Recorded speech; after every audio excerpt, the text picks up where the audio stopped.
Welcome everyone to the first episode of Insert Name Podcast, and I'm your host, Christian Perez, and today I'm joined with my co-host, Skyla Tallakson. Hi, guys.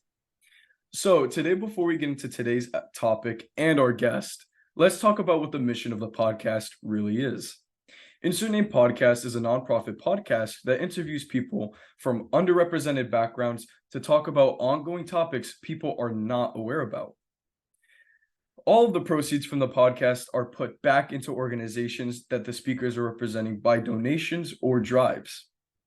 So, for instance, our most recent project is a back-to-school supply drive that helps low-income students in New Jersey.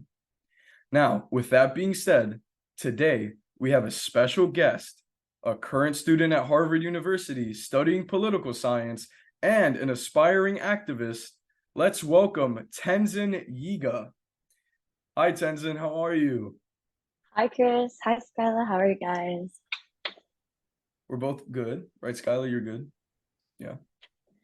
Okay. So, Tenzin, really quickly, I just wanted to ask, how are things at Harvard? How are you situating since now you're a college freshman? How's everything going? I've actually been here for about 2 weeks because I ended up doing a pre-orientation program. So adjusting has been good. I finished my first week of classes this past week, and tomorrow is the second week of classes. It's definitely a different pace and experience than high school, but I think I'm up for the challenge.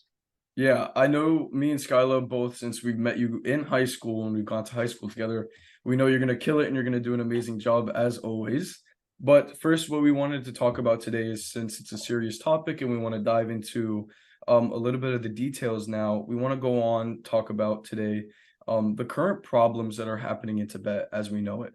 So first, what we want to go and talk about specifically with you, first we want to talk about the general topic. What's going on in Tibet? Yeah. So Tibet, for a little bit of context, is currently an occupied region. And the history of Tibet post-occupation began in 1959. So the Chinese government had invaded and has since been occupying Tibet. And there's like a multitude of human rights violations and issues that are ongoing inside Tibet, including like political, social, religious, even economic issues that are happening inside Tibet. And Tibetans have virtually no freedoms and like basic human rights. So a lot of the work that people do to raise awareness on Tibet is to amplify the voices of Tibetans inside Tibet and to bring light to those human rights violations and issues going on inside. Yeah, sounds good. I think what stood out to me was amplifying the voices, and I think just even here educating ourselves on what's going on and the context overall internationally is really important to understand, just seeing the bigger picture before we dive deeper. And from that, we were wondering what's the deal with Thermo Fisher and why do we specifically want to stop them? Yeah. So, like I mentioned, the Chinese government administers various ways in order to suppress and oppress like Tibetans and other ethnic groups throughout that region. So, specifically, Thermo Fisher is a biometric company, like an American-based biometric company, actually. The headquarters are in Waltham, Massachusetts. So, not that far from me here. And so, what the company does is creating DNA testing kits and selling it to the Chinese government. So the Chinese state police are using these DNA testing kits to essentially steal DNA from Tibetans. And the guise that they're using is that they're trying to create a database to lower crime rates or to keep people safe. But in reality, if you're stealing DNA, specifically like blood samples from children as young as 5 years old, it really makes you wonder like what the Chinese government's really trying to do in aiding and abetting the for Thermo Fisher and aiding and abetting the Chinese government to steal Tibetan DNA. The topic becomes really dangerous and almost scary when we see thermal fissures in our day-to-day lives, in our high schools, in our science classes. They make things anywhere from like beakers to like any sort of like science equipment.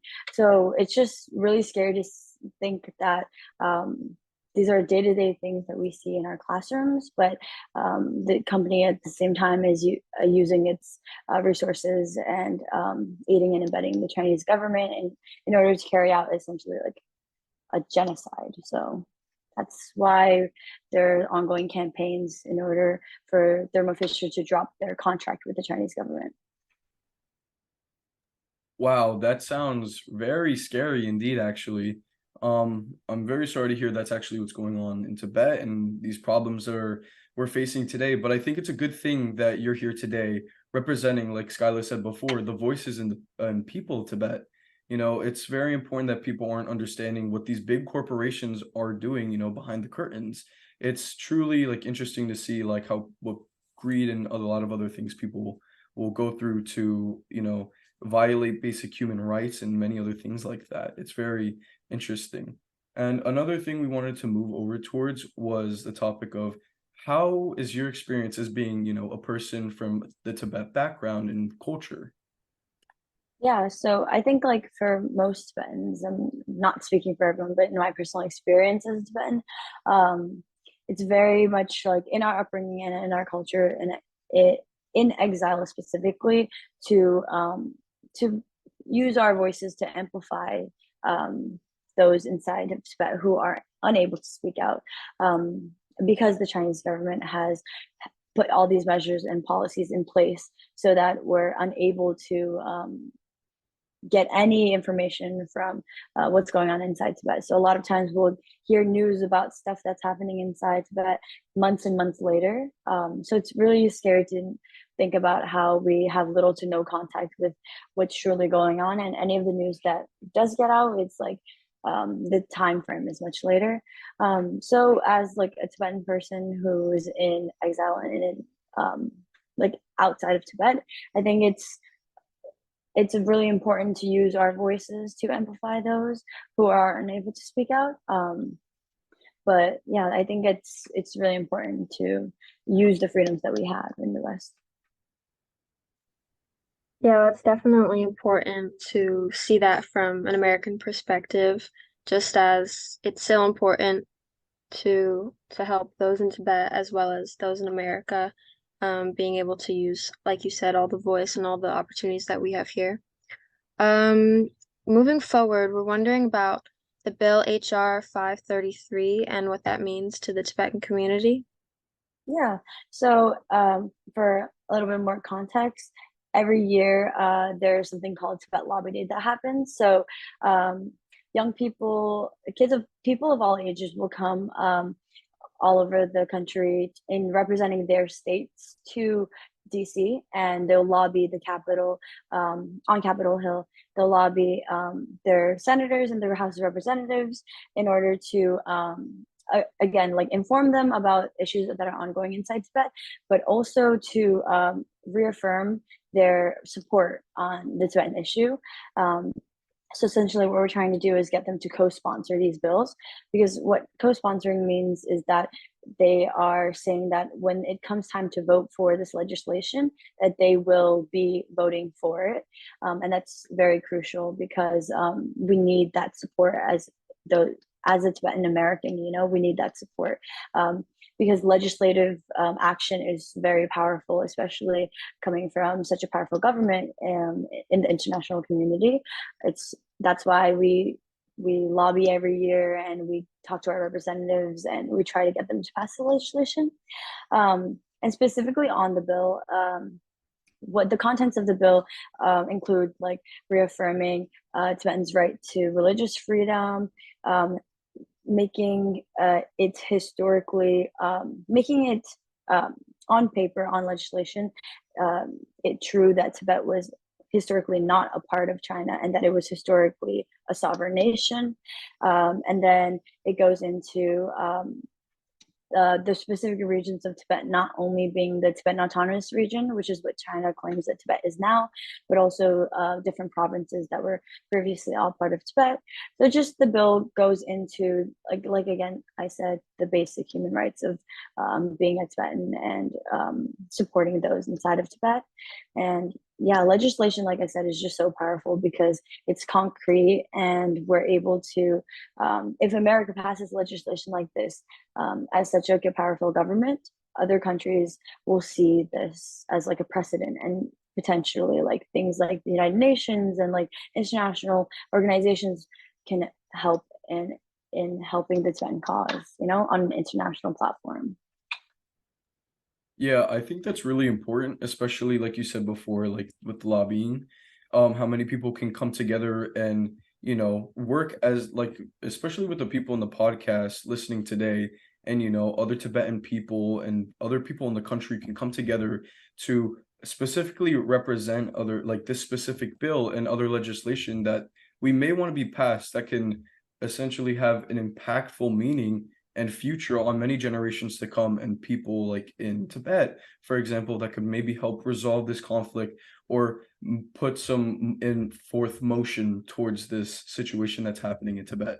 And I think that's very important, and something that maybe the listeners can take away today, that, even if you think there's maybe not a way you can help, or, you could actually help by speaking to your legislators, talking to them, and reaching out and giving your opinion and informing people. One of the strongest tools everyone has an access to is education and learning things. And I think that's just very impactful and something we can all walk away with here understanding today. And now I'd like to pivot a little bit towards another problem that's currently happening in Tibet. And specifically, I want to talk about the Tibet climate crisis that's occurring right now. Yeah, of course. And so again, like a multitude of issues administered by the Chinese government, and one of them is contributing to the global climate crisis, right? And specifically in Tibet, the Chinese government has been making efforts to mine and drill and build hydro dams in order to extract natural resources from Tibet. And it's not only harmful to obviously the ecosystem, but also those who are living in Tibet and the wildlife, the terrain. Tibet's landscape is so diverse, and there's so many species of animals and wildlife and everything that's living on its plateau. And it's just very detrimental to see at what rate these processes are happening.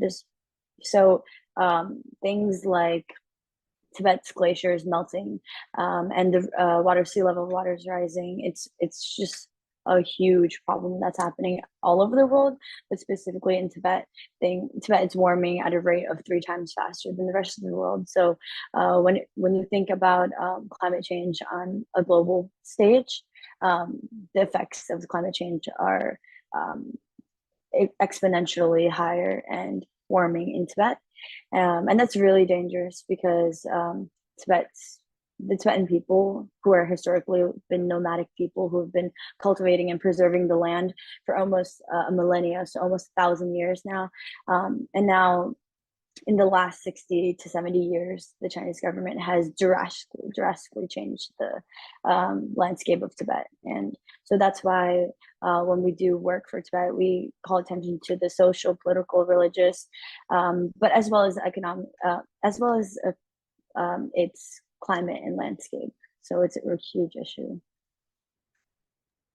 Yeah, and the conflict becomes so much more substantial when you think about all the effects that the government and the occupation is having on the natural world, not just socially, not just through the government, but like what you can see all around you. And you said like wildlife even is being affected by this conflict. And moving forward from that, we talked earlier about like using your voice and making a difference even when you think there's nothing to be done. And we're wondering, what can people do to help Tibet for Tibetans?